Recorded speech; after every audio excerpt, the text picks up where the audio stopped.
Welcome to the Player Engage podcast, where we dive into the biggest challenges, technologies, trends, and best practices for creating unforgettable player experiences. Player Engage is brought to you as a collaboration between Keyword Studios and Helpshift. Here is your host, Greg Posner.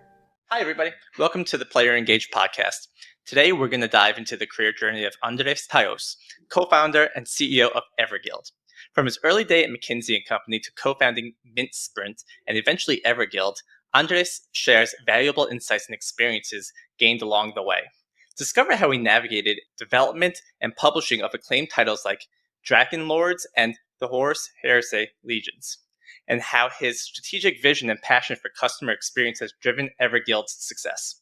Explore the unique challenges and opportunities of creating an immersive experience within the Warhammer universe. Andres, thank you so much for joining me today. I'm excited about our conversation.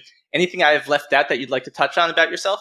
No, that's a great intro. Thank you. I'm glad to be here. Yeah, I'm excited to be here. I think creating a player experience around a really well-known IP like Warhammer is going to be a very interesting conversation. But before we even get there, my favorite question to ask is, are you a gamer? And if so, what games are you playing these days? Yes, I think I'm pretty much a gamer, although I must say I don't play as much since I started working in the industry, because now it's very hard to play a game without at the same time be like taking notes of how they've like solved issues or how they've handled like the UI or the monetization or like anything and everything. So I would say, yeah, I don't play as much as I used to, but yeah. That seems common no matter what industry you're in, right? I've met some people in film and they just go to movies now and critique it. It's like ripping your hair out trying to go to watch a movie with them. And we understand maybe Transformers isn't accurate, but whatever. Before we get really into our conversation, can you kind of give us the background of what Everguild is, kind of talk about the games, talk about... Absolutely. So Everguild is the studio that, my sister Isabel and myself founded together about 8 years ago now. We both had some experience by creating an earlier video games studio called Mintsprint, but that one didn't work out that well. So we tried again. We managed to get some angel funding. We did the first card game. So just to set up, this was the time when Hearthstone had just come out of beta, and it was not available on mobile yet, but it was obviously a massive success on PC and iPad. And we figured out we loved that genre, that type of game. We figured out we'll try to do our own version of a card game, taking many of the learnings from Hearthstone, but at the same time making it way more optimized for mobile devices. And so that's how our first game came along, called Drakenlords. That helped us secure a licensing agreement with Games Workshop to do a game based on the Horus Heresy, which is an IP like part of the Warhammer 40,000 universe. And that's the Legions that came out about 5 years ago. It's been quite successful, has been growing steadily since its release. And now we've managed to get another licensing agreement, again with Games Workshop, this time for the main Warhammer 40,000 IP. It's a much bigger game. It's going to be cross-platform, but PC first this time. And yeah, we have a bigger team and a bigger budget this time and a much more ambitious game. So that one is coming out this year. It's actually in closed alpha already, so people are already playing like an early version of it. And we are very optimistic and very, I'm taking a whole bunch of notes here because you're saying some interesting things that I want to delve into, and it's fascinating. The one you just mentioned, I just want to ask first, and it makes no sense in the order of questions, is it's great that you got the bigger IP to Warhammer, exactly, right? But why PC first? It seems like an interesting choice with the big mobile trend going on. Yeah, no, absolutely. I mean, well, with Horus Heresy Legions already, we started out on mobile, but after a year or so, we released a PC version on Steam as well. And we put a lot of effort into making it feel as native as possible, so rather than just a port from mobile, right? But there was always this sense that I think there's two things. One is the kind of stamp of like the credibility and the stamp of quality that you get from like going all out on PC with a game that can stand its own against like obviously the big well-known games like Hearthstone or Legends of Runeterra or even Magic the Gathering.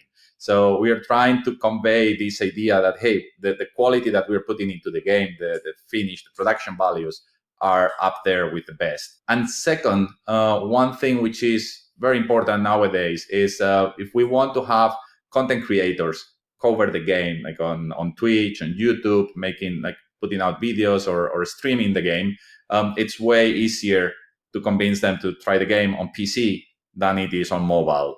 Many content creators are nowadays already like covering mobile games, but it's still, I think, just a fraction of all the content creators out there. That's fascinating, and I completely see where you're coming from. Right? I mean, when you think AAA games, you think PC, you think console, right? But we're in this day where a lot of indie gaming companies that are creating mobile first titles are being acquired by these AAA titles because AAA titles are having trouble creating these mobile games. So it's like this: you want a stamp of quality, you want to build PC, but the money and the player base is all on the mobile side. So it's an interesting kind of almost A/B test on where you're seeing more users. Yeah, I mean, in our case, it's interesting because it depends a lot on the market. I think there are some countries where PC is very big, even if it's not as big as mobile. But certainly for this genre and for like relatively like hardcore game rather than the more casual genres, I think that like PC is large enough. So we are not doing this just because like just as a PR stunt. We actually think that that the PC will be a very important platform for Warpforge. But at the same time, we know there's like a lot of players who are very much into card games and into Warhammer who don't play on PC. They just play on mobile, and we want to make the game available to those as well. And we are fortunate that nowadays the high quality mobiles are like super powerful as well, and they can run like very high quality games and play smoothly. Yeah, and it's becoming more and more affordable. When it comes to I want to talk about your journey as an entrepreneur because it's interesting, right? Because you did start with Mintsprint, which you said didn't quite work out. What I guess when you look back at that experience, I'm sure there's many people that learn, right? Obviously. So what did you learn from Mintsprint that when you started Everguild, you said, hey, we got to do this differently this time, or I guess lessons learned? Yeah. So, well, Mintsprint, it was set up by three of us. So it was Isabel, my sister, myself, and there was also Joe Waller, a good friend who was more like a technical person. He had actually worked in PC gaming before at Bullfrog, so he had a lot of industry experience, and then he had become a pretty senior person at another company, and he decided he also wanted like to set up a game studio, and so we partnered. And I think the biggest mistake we made was to be too innovative.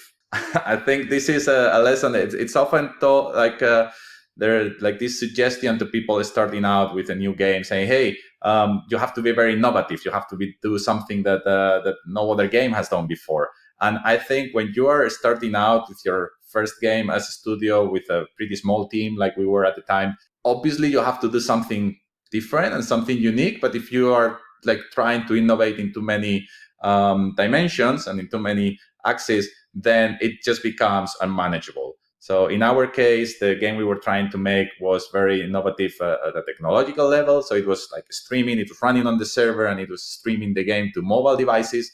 That had never actually been done on iOS up to that point. We were innovating on the gameplay, we were innovating on the monetization, we were innovating on too many fronts, and it just became like too much to handle. We would have needed a much bigger team, much more time than we had to really like experiment and do A/B tests and do focus groups and really learn and to get like all these things to a place where it really worked. Are there any things that you took from those learnings that you did implement in Everguild? Maybe it's all of it, right? But are there like key things that you remember transitioning, for lack of better words? Well, yeah, I guess like one of those was precisely like apply, like trying not to innovate too much, and instead say, okay, let's take something that works, that we like, that we think we want to keep, but let's change something to target a niche or to offer something which others don't offer. So in this case, for example, it was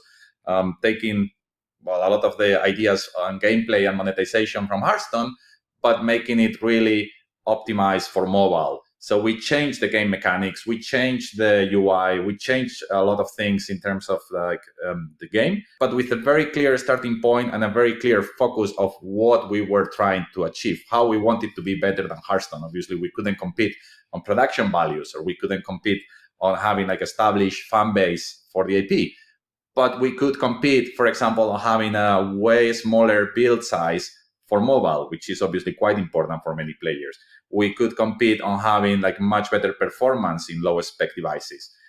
We could compete on having a UI that was actually designed for mobile, for a more landscape, a more elongated screen versus the PC where you have more space. So we approach it in that way. We say, okay, let's try to innovate in one thing rather than in everything. It's interesting, and I'm just trying to think of kind of the experience that you're talking about. And I remember, if I look back at my past, when I used to go to camp, we used to play Magic the Gathering. That was the thing that we used to just kind of love, sitting around at the tables and playing Magic. And at that point, after that, I stopped playing card games until a few years ago. I started playing Gwent, and now Marvel Snap, and all these different experiences are coming up. When you're building the new game, right, and you're looking at it compared to the previous games, right? Like, is mobile a shorter time span? When you create Horus Heresy, right? And you say, hey, the average game span, because it's users on mobile, is probably going to be 5 minutes compared to the new IP coming out on PC. Maybe we can make that 15 minutes. Is that something that is real, or am I making that up in my mind? No, that's absolutely real. And that was, for example, like one of the things that we changed clearly compared to Hearthstone. So in Hearthstone at the time, the matches could very easily go into the 15 or 20 minutes. And we were very clear that was not fine for mobile, and so we made sure our matches in Legions were 5 to 6 minutes long on average. And it's also important, it's interesting because it's the predictability of it that matters. So it's not just the average, but it's also what's the maximum time that the match could go on. So even if the average is just 5 minutes, if you know that maybe there's some deck out there that you can get paired against that it plays very slowly, and then your match could go into 15 minutes, maybe you will not start the match because you don't want to run the risk of having to abandon midway just because you ran out of time. So it's a very important thing to consider on mobile, offering. And that said, I think some games manage to handle this very nicely. If you want to have gameplay that requires more than, say, 5 minutes, sometimes there's a trick of just having something meaningful you can do in the game, which will take less than 5 minutes. So that maybe you don't come in and play like a full raid with your friends, and because that's going to take, I don't know, half an hour. But if you have something that you can come in and do, that's something that some mobile games have done really well. So, I mean, Clash of Clans, you can come in and just collect your resources, and maybe you don't have time to be playing battles, but there's an incentive for you to come back to the game when you have a minute or two. Yeah, it's interesting. I'm trying to think some of the other games I've played where they've done that. They've started off with this small premise and then just added, and then it almost feels like it's too much. There's certain games I just stopped playing because they've added so many different mechanics to it, where it was this easy game I could pick up and I could start doing it. All of a sudden, it's like homework. Every day I had to go and I had to do 15 different tasks, and I think there's almost this sprawl of too much of that. I like what you're going. It's almost like an escape point for certain periods of time, right? Like 5 minutes, almost like a checkpoint. Save this, come back later and finish it. But some of them, I think, just, I don't know, maybe I'm just talking and thinking out loud. Like, you almost create another game with these mechanics because you've turned a match 3 game into a whole nother monster. Well, I think that's sort of inevitable. I mean, one trend that I see happening, certainly with free-to-play games, whether it's mobile or PC, I don't think in this sense it makes a massive difference. It's really hard nowadays to get players into your game. There's just too many games out there, and so it's very important. Once a player comes in and they like the game and they enjoy playing it, just to make sure that you can keep these players coming back and playing the game for a long time. Very often, you need a lot of depth in the game for that to happen. So if you very quickly just understand everything, and then after a month, 2 months, however long, you've kind of seen everything there is to the game, right? So having depth in one way or another, so that even after months of playing the game, you're still enjoying it because you're discovering new ways to play. Obviously, releasing content regularly helps a lot because, like, for example, in our card games, we make regular expansions while having new armies and new cards to play with. Also, it's a great way to keep players coming back to see what's new and enjoying it again. But I think there's this element of saying, hey, once you have players that enjoy your game, there's so much focus on how do I keep these players engaged and enjoying the game and coming back for more. Yeah, it sounds like what you're kind of talking through. It just makes it sound like different seasons to me, right? We see seasons in games now, right? And I think with a card game, it's pivotal, right? Because you update cards, you create new cards, there's new actions that are taken. So I'm curious about the different types of metrics that you measure. We kind of talked about screen time. I'm not sure if you truly measure how long someone's in a game or how long a match takes. I'm sure it's all common metrics that exist, but I'm also thinking out loud, right? You can nerf cards, you can buff cards based on actions you're seeing. Are these things that you measure, and what types of tools do you have that help you understand what's happening? Because it seems like it can get quite complex. Yes. Well, so I think it's always a mix of the qualitative feedback that we get through the different channels where we can see what players are saying, whether it's on the Discord channel or like the feedback that they sometimes send us directly through the support channels, or what we see, like, for example, when content creators are covering the game. So we see the stuff they are saying about the game, if they are enjoying it or which parts they are not enjoying, the comments from their viewers. So we try to get all this qualitative feedback, and then we try to compare that against the quantitative feedback. So we obviously look at the analytics and we say, okay, like, how many players are coming back? That's like the most important metric. How much are they playing, and on which game modes they are playing? Because we have multiple different game modes. Some of them are against the AI, so like PvE modes, and others are PvP. So we are trying to keep and it's, even though there's a lot of data and KPIs in there, ultimately it's you also need this intuition, and that's where the qualitative data comes in of saying, like, what's going on here. It's also because the numbers will sometimes lag the problem. So if you, for example, it's happened before, we release a new army and it has some mechanic that players are not enjoying, they are not liking it, and they are complaining about it.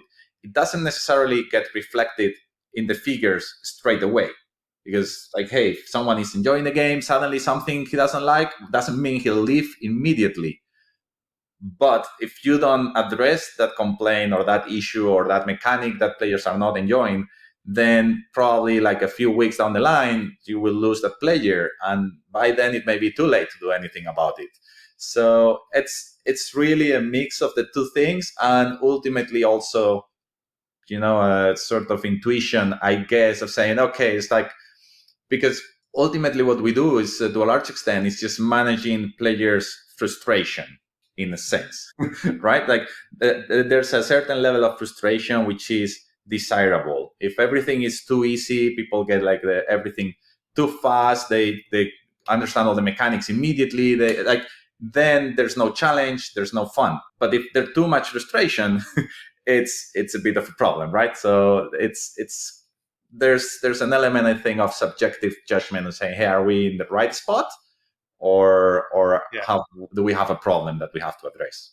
It's funny, we get asked that a lot, right? And a lot of times we collect a lot of data, and we have a lot of information, and people want more and more. And like, it's one thing to have data, but you have to make insights and understand what this is, right? Like, it doesn't really help. And I always like to tell people, and everyone blows me off, but like, you have to trust your gut sometimes. And I think that's kind of where you're going. Like, trust your intuition, trust your gut. Like, something seems off with this, and I can't quite measure it. I can't quite tell what's up. I think what's important to you say is, you mentioned you listen to your feedback on Discord. I saw you also have a very active subreddit as well, right? Yeah. So I want to continue on that conversation, but my question is, how are you managing this feedback from all these different noisy channels, right? I imagine there's like a sense of fear of, oh my God, what's going to happen on Reddit or Discord today? It's just nonstop. Yeah.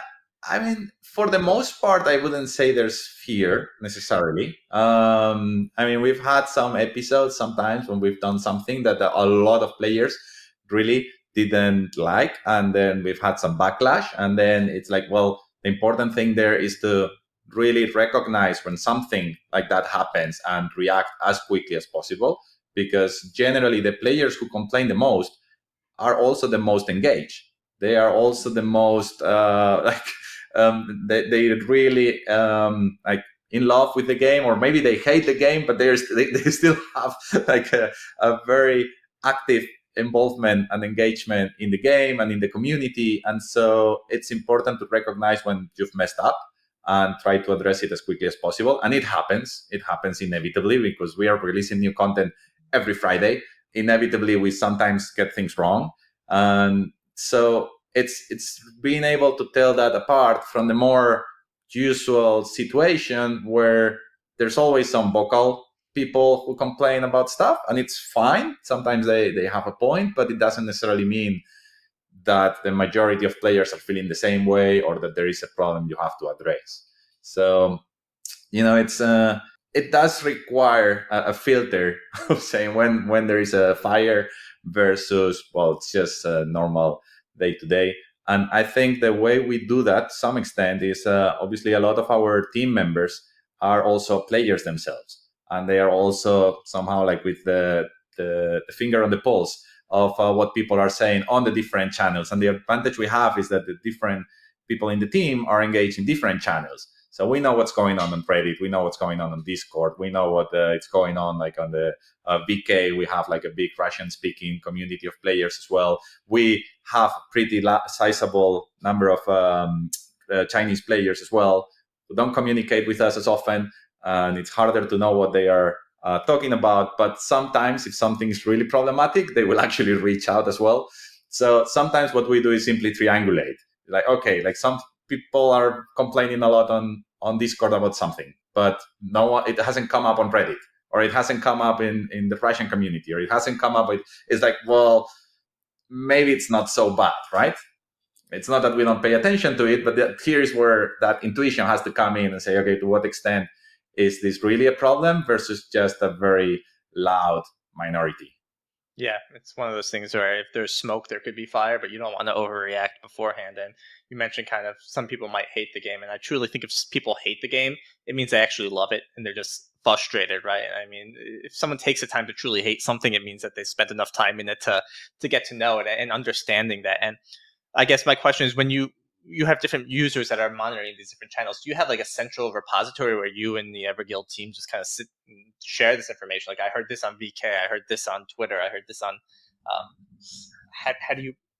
No, so we don't have such a structured process. It's something that happens a bit more naturally. So, I mean, we have an all hands every day, where every time we release something new, we'll spend like a few minutes saying, okay, like how has been the reaction to this, and what have you guys seen in the different like social media and the different channels? Have you seen many complaints? And then if we see that there's been like problems or complaints in one place, and the other say, yeah, I've also seen that on this other place, then we'll obviously dig deeper into that, and then we'll look at the KPIs as well and say, okay, is this like, for example, if they're complaining about like a certain mechanic or a certain deck or warlord being too strong or too toxic, well, like the first thing we do is go and check how often it is being played.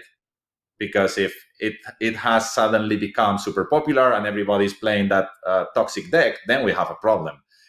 If it's still like something that's niche, that's kind of an edge case, then like, do we really need to address that? Or maybe we do, but not urgently. We just leave it for like the next balance patch. So it's we do have a bit of a process, but it's nothing super structured, I guess. And with these channels, you have an IP that has a passionate fan base, and they can be very protective of their IP, wanting to make sure that no one's doing it wrong, right? And how do I ask this question, right? How do you manage the pressure of dealing with the Warhammer IP? Do the fans come after you at all? Do they make recommendations? Do they? Sometimes, yeah, no, absolutely. That's. I think it's. We've never had too much of a problem with that because we are fans ourselves. The majority of the team is very like dedicated fan of Warhammer. And obviously, we've been doing Warhammer games for years now, so that there's a bit of a self-selection when it comes to applying to work with us. Of like, obviously, we attract people who like the Warhammer universe themselves. So that's not really too much of a problem. And I think what really matters is to show that appreciation for the IP yourself. So there are, and that very often comes down to details which you didn't need to put effort into, but you've done nevertheless. Like one example, for example, like that we have in Legions is that all the characters have these voiceovers, right? When they come into the match, they have like some lines you can use. And we created some Easter eggs, which is that certain matches, certain pairs of characters, if they have an interesting backstory in the novels, then we created a special introductory line for those two characters that you can only hear when they happen to be matched against each other. So when you do things like that, where you go that extra mile in showing that, hey, like we care about this as well. We've read these novels. We like these characters. And so we want to convey that.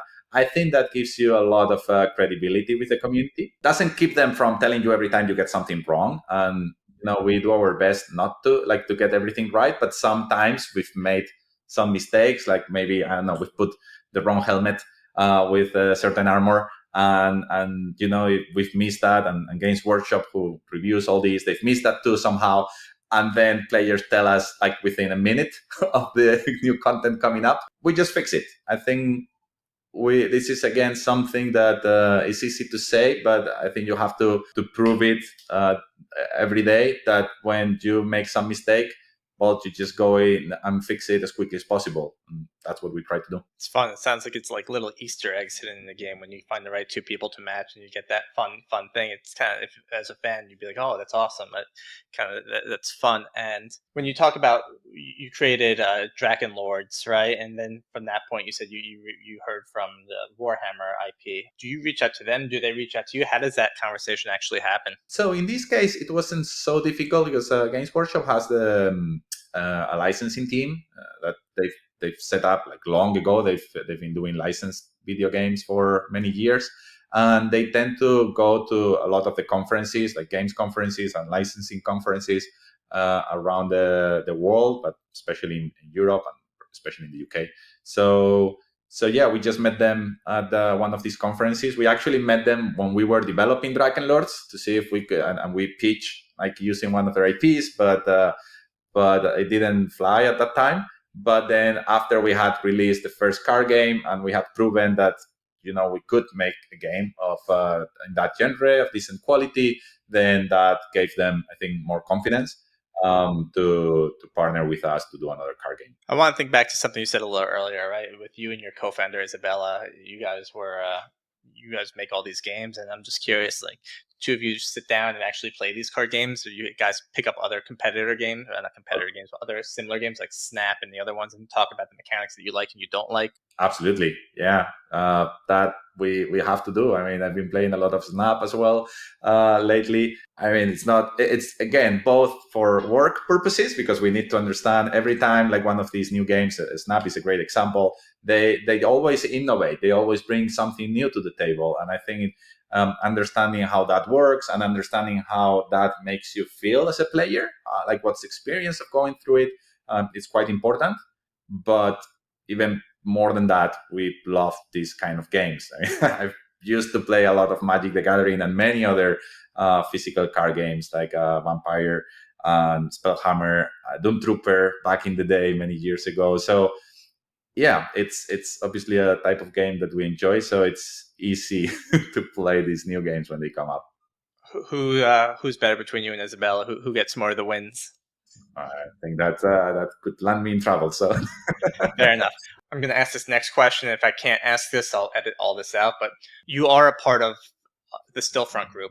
Yes. A lot of the indie companies we work with dream of being acquired or want to work with a larger company, for better or worse. We don't need to go into that. But has being part of the Stillfront group restricted what you have the ability to do? Does it open up more doors for you? Does it add a level of reporting structure? All the above? All of the above. I mean, it has So yeah, just to give a bit of background on that. So we joined Stillfront Group in the middle of the lockdowns during the pandemic, and well, it was a difficult decision, but I think we found a company where we could really fit in, and by that I mean one thing that really sets Stillfront apart is that it's very decentralized and each studio has a lot of autonomy. So it allowed us to keep doing what we wanted to do, but with more resources. Like for example, when it comes to scaling the game via marketing, rather than doing the marketing ourselves, which is quite both an art and a science, and it's hard, and it's something where if you are a small studio, it's very hard to compete with big players. So, well, in part of Stillfront allows us to leverage a lot of their expertise, and there's a marketing hub that can either take over these activities for us or just give us advice on how to do it. And it also gives you a credibility and like when, for example, like coming up with this bigger deal with Games Workshop, obviously having the backing of a large company helps a lot. So I would say generally we've been quite happy with joining Stillfront. Yeah, it's good to know. I think a lot of companies want to look at that, right? And you hear about different stories about different parent organizations, right? Whether it be in Electronic Arts or a Microsoft or something else, and how they handle it. I guess there's positives to both sides, right? If decentralization, you're still able to do whatever you want to do rather than use this tool, use that technology, use this, right? That then you're kind of forced into a square hole. Yeah. Yeah, but you sounds like you still have that freedom to do what you want to do with that safety net behind you. I mean, it inevitably adds a bit of extra overhead, extra reporting, extra. I mean, Stillfront is it's like a traded company. It's in the stock exchange, so it has some like additional like accounting becomes more important. You have to to do it faster and better, and obviously there's some reporting lines, but generally, certainly for us, it hasn't been much of a drag. That's So, great. That's good to hear. And let's talk more about kind of this new IP or the new project you're working on. We don't have to go too much into details about it, but when you start alpha testing, beta testing these games, do you take a look at games like Legion to see who your top players are? And are they the ones you want to invite to the alpha, or do you go about a different way to kind of approach how you want to do that? yeah, it's a mix. It's a mix. So with obviously with Warforged, we have many of the, I would say most of the long-term players of Horus Heresy Legions. They are also very interested in playing Warforged as well because they love the AP. They see it's going to be I would say certainly when it comes to production values, it's going to be a better game than Legions. There are things which are great about Legions, and we certainly plan to keep supporting that game because we think it's in many ways it's quite unique, and Warforged will not necessarily replicate a lot of the things that make it unique. And we are aiming to create two games which can live in parallel and even have like players playing both and enjoying them for different reasons. So we don't want to completely cannibalize Legions when we release Warforged. But yeah, so we've had a lot of players obviously been very interested in taking part in the alpha and the demos that we've done before. But at the same time, we want to make sure that we reach out to other audiences. We are making a very conscious effort, both the Warhammer fans who may not have played Legions before, but even beyond that, we want to reach players of Magic, of Gwent, or Runeterra, and show them, hey, this is a card game that actually brings a lot of new things to the table. And even if you are not a fan of Warhammer, you'll probably become one. But coming for the card game, not only for the Warhammer brand, because we think you'll enjoy it. It's interesting. I didn't really think about the cannibalization of kind of your player base by offering a new game, right? It's a lot of times you think of like Call of Duty versus the next iteration of Call of Duty, and you want that player base to migrate to the newer game and keep that. But in this case, you probably still want people to play both games. So if you send too many people the invite to the new game that play the old game, it might just completely diminish that player base. It may or may not happen. So what our expectation is that there are players who are super engaged, trying to compete to be the best in the game, and they are playing 8 hours a day. Obviously, it's very hard to do that on more than one game at a time. But that is not the majority of players. The majority of players play a bit more casually. They may play 1 hour a day, half an hour, 2 hours, it depends. But I think the majority of our players play other games as well. It's not only Legions. Some of them play Marvel Snap, or they play many other, not only card games, other genres as well. So we don't see why, like, these players, like, if they are playing 4 or 5 games, like 2 of them could be Warforged and Legions, because they will offer somewhat different things. When you are building it, you said multi-platform, do you think about console? Because now I think out loud as well, like, do I want to play a card game on a console? I don't know. But like, PC makes sense. Are you looking at console? Are you looking at, is it still being built in Unity? I guess there's a whole bunch of different questions there. Yeah, so consoles is an interesting world that we haven't really explored much. We have checked a couple times about like the idea of launching Legions on the Switch, because it does feel like the more natural fit, like playing on the screen. It's a bit like a tablet in that sense, and that would run really well. But console does pose like a serious challenge that we are not used to, and it's like the approval times of getting updates.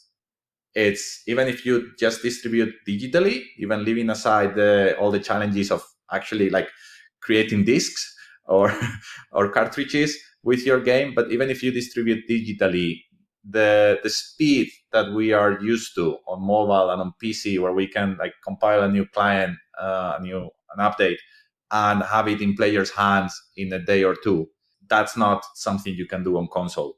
And so that's something that we have to be very, very careful of, because if we release, for example, like we are a very dynamic company. We have like a very dynamic games. We release content all the time, and we sometimes make mistakes or have bugs, or even a mechanic that is not playing out as we expected, and we're used to being able to react very quickly. So console in that sense poses a big challenge, and that's been the main thing that's been keeping us or holding us back.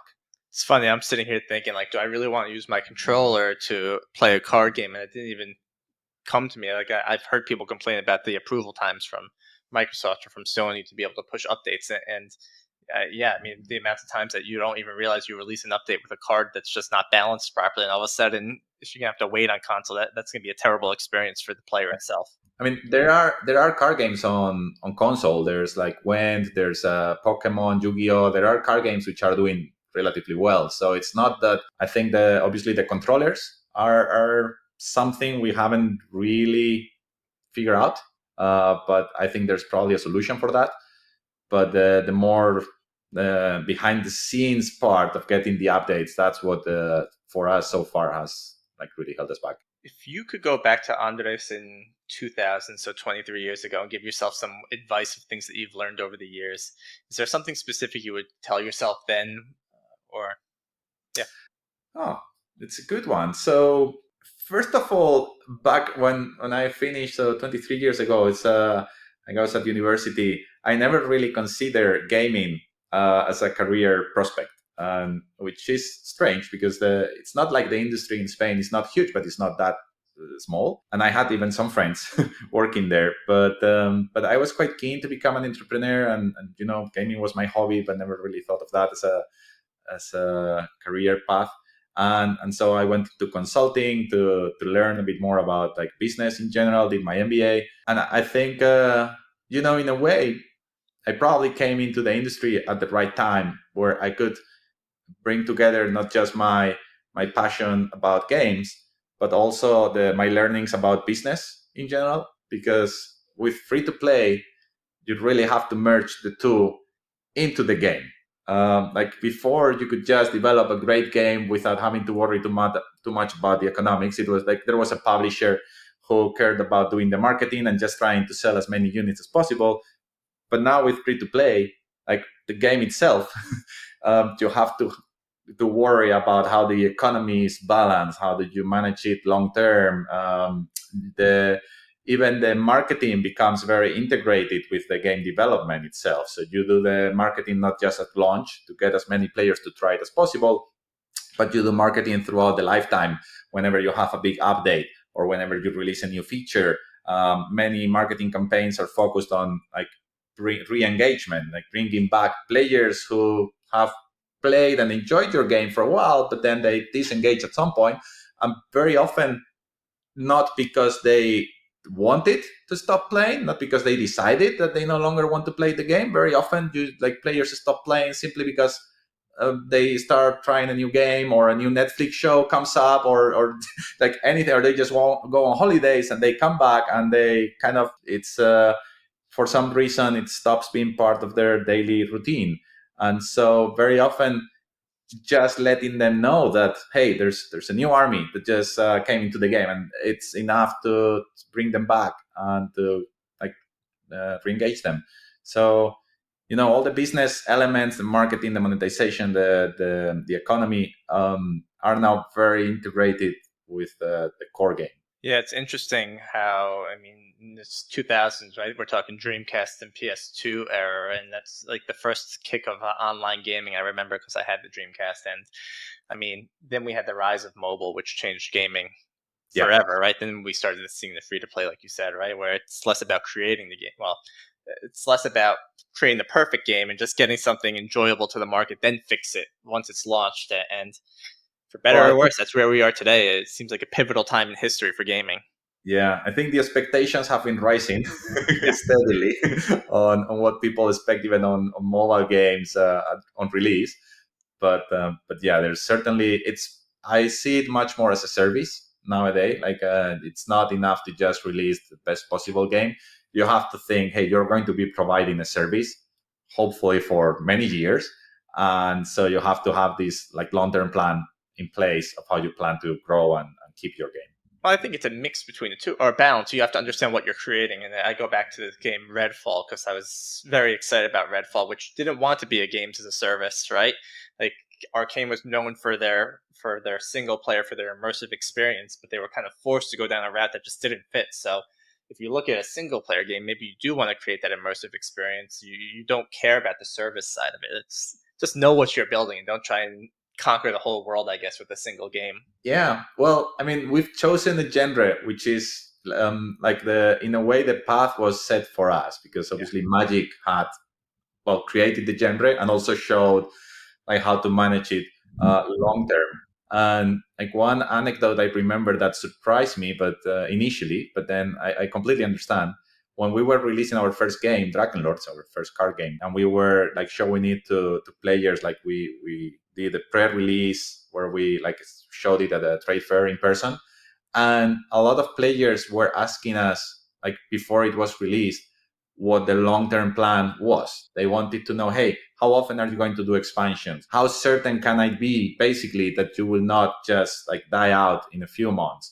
And how are you planning to do like rotations and things like that? And I think that comes from the fact that, after the success of Magic, for a while, there were lots of card games being launched, physical card games being launched, and lots of players, myself included sometimes, getting very excited about the new card game. I remember buying a lot of Star Wars, like CCG cards, and then there was only like one expansion, and then they stopped releasing more expansions, and suddenly it's like, okay, I enjoyed this game, I invested a lot of time and money in playing this game, and suddenly the moment it stops being supported, then there's no more tournaments, and people stop playing. And I think a lot of long-term or old card game players have been burned by that, and so they really care about how you're planning to run the game in the long term.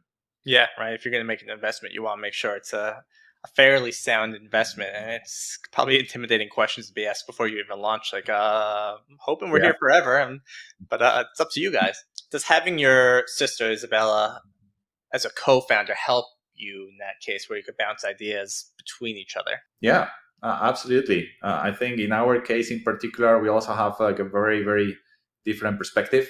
I'm way more like analytical and kind of pragmatic, and I'm more concerned about just the mechanics at a very abstract level. And she's more of an artist. Like, I mean, she was an artist before, doing like artistic photography. And so she brings a very different perspective, much more about, hey, how does this actually feel when you play it? What impression do you convey? How do we make this look good. And so when it comes to the UI, to the UX, to the artistic part, but also to the game mechanics, I think she sees them differently. And so we argue a lot, but I think that's for the better. I have one last question because I just want to be conscious of your time today, and I think we could talk forever. I'm really enjoying this conversation. But my last question I like to ask from all my guests are what current technologies are out there that you see that you're excited about? Yeah, I mean, AI, I think is the answer. It's been the common answer. Yeah, it's hard. Like once you start dipping your toes into it, it's hard not to be both, I think, excited and scared at the same time. I'm both excited at the things I see it doing. I mean, in our case, we are not using it, for example, to generate art or text assets for the games because we use like the Games Workshop license and all the copyright and the intellectual property issues around AI are still extremely unclear how that works. So obviously that's something we are not even exploring at the professional level, but at the personal level, I'm really looking into this because I think this is going to change our industry and our world.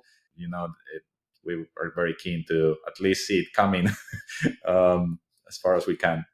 Yeah, it's an interesting thing, right? I understand. Obviously, your game is very big about artwork, right? Because it's a card game, and you want to make that original. You want to make that yours. But it's curious on where you can use the different parts of AI. I mean, even just analyzing data, like we talked about in the beginning of the podcast, like what trends do you see? It would be interesting to see what types of thoughts AI can come up with before we can actually see. And I don't think we're going to be in a quite place yet where we see true things coming out of it, but it'll be interesting future to come across. Yeah, I think certainly for gaming, I see some ideas being floated around. I don't know if I mean, there's the obvious very basic ones of saying, hey, let's try to save costs by doing this through AI. That's like obviously very something very obvious, and I think some games are doing that.